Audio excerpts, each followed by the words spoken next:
Shortly after the Second World War began, Allan Bundy tried to enlist in the Royal Canadian Air Force, following his father and grandfather's military service in the First World War. At the time, the RCAF prevented the enlistment of Black Canadians as pilots or aircrew. Once these discriminatory policies were removed in 1942, Bundy did enlist. After pilot training, he was stationed with 404 Squadron. Though an excellent pilot, no one would fly with him because of the color of his skin until Sergeant Elwood Wright stepped up to be his navigator.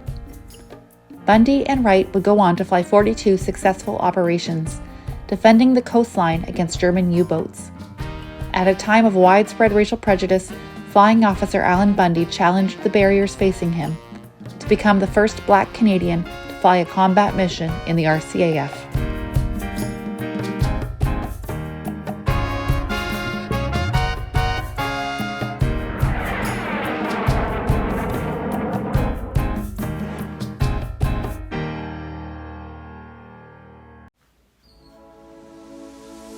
In the fall of 1990, Canada entered the First Gulf War. The Canadian Armed Forces' participation in the military efforts there would be codenamed Operation Friction, the first time the Canadian Armed Forces had gone to war in 40 years. This included 24 CF-18 Hornets, nicknamed the Desert Cats.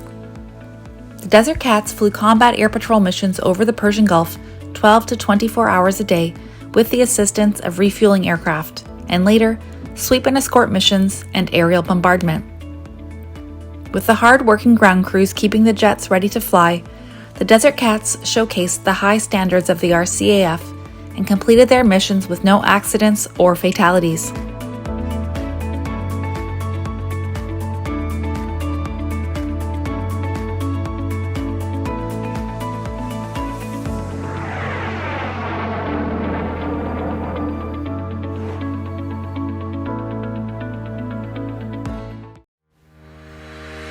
The silver, sleek F-86 Sabre lanced through the air at supersonic speeds as the RCAF's frontline fighter in the early days of the Cold War.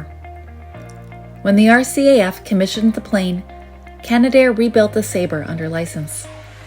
It added larger wings for improved maneuverability and an Arenda turbojet engine. It was the Canadian version, the Mark VI, that would be considered the best Sabre ever built. Throughout the 1950s, Canadair produced more than 1,800 Sabres.